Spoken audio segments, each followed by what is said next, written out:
Hey, welcome to Anchored. My name is Bryan, and this is my story. Walking with my best friend to his house in town after school was sweeter than 2 Heath bars and a Dr. Pepper. The usual 15-minute bus ride from and to my mailbox Monday through Friday was boring times 10. We were typical junior high 8th grade boys in 1968, probably styling the latest Beatles fad, Nehru jackets. Passing a house, my friend stopped, looked around, and casually moved to the center of a yard.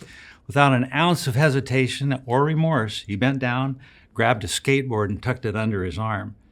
"What are you doing?" I called out. "I'm taking it." His too easy grin met me back on the sidewalk. Part shock and part irritation rolled out. "You can't. It's not yours." "I'm taking it anyway." With his edict, the subject was closed. Except it wasn't for me. You see, we attended the same evangelical denominational church, the same youth group, and up to that point, I'd thought the same values of honesty and most of the other religious stuff we'd heard the minister talk about. But the problem went deeper than that, Grand Canyon deep. My best friend happened to be the minister's son. We spent little time together after that. If God was really out there, I didn't want to be an accessory to breaking the 8th commandment again. During my sophomore year, Mom and Dad decided a change was needed. So we started attending a church, same denomination, 7 miles away. Since I had practically been born on a pew, that was good enough for peers to vote me in as president of our fledgling youth group. We used every gimmick in the book to attract new members: skating and pizza parties, mountain retreats, and renting the city pool. And it worked. Where did we get that kind of dough? By holding countless car washes and bake sales. During those 2.5 years, the adult side of the church was experiencing a lot of action on their own, but none of it fun. 3 ministers were fired and hired. A power struggle between the elder board led to someone secretly recording their meetings, and the committee in charge of remodeling the nursery had a Hatfield and McCoy's feud going on over curtain and carpet colors. At the beginning of my senior year in 1972, I felt an empty void inside that no amount of skating or pizza could fill. I was tired of going to church to see who was fighting with who, then closing every Sunday service with, "Blessed be the tie that binds our hearts in Christian love." Playing church was getting old. One fall day during lunch across the street from my high school, a guy with a smile on steroids asked a question nobody had ever asked me before. "Do you know Jesus?" It brought a tilt to my mind, like a dog cocking his head side to side in confusion. All I could get out was, I go to church. 2 weeks later, in an old J.C. Penney building, I bowed my knees for the first time to the one who had been calling and waiting for me all along. My heart was planted in that community of Jesus followers, and what I learned then, I continue to learn 52 years later. We were meant to love and grow in faith and do life together.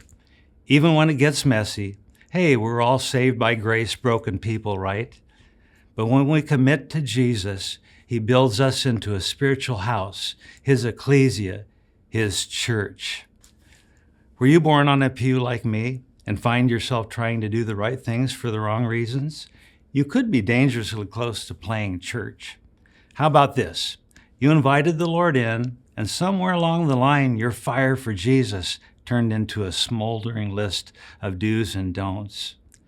Or just maybe, no one has ever asked you that chain-breaking, life-changing question: do you know Jesus? I would like to leave you today with a song I wrote in 1974 that's a musical testimony of my early church experience. The title matches: The Car Wash and the Bake Sale Blues.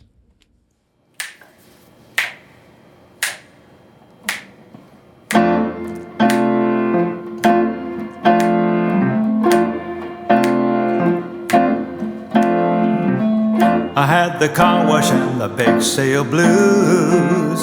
Gimmicks and tricks were all that we used. All the time thinking that it was right, not knowing that we were lost in the night. I cried out to the Lord. I said, Lord, show me your way. fussing and fighting and causing a scene.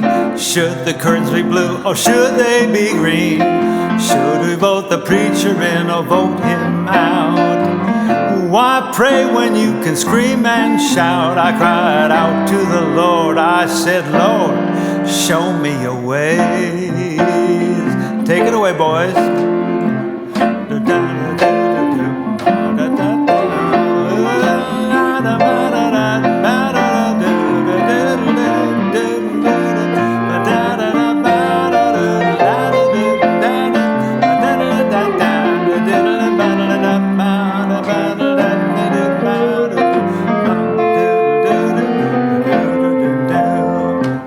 Well, now I'm free and just praising His name. I had nothing to lose and so much to gain. I'll walk with Jesus for the rest of my days and try to please Him in all of my ways. I cried out to the Lord, I said, Lord, show me your ways. Oh yeah. Well, now I'm free and just praising His name. I had nothing to lose and so much to gain.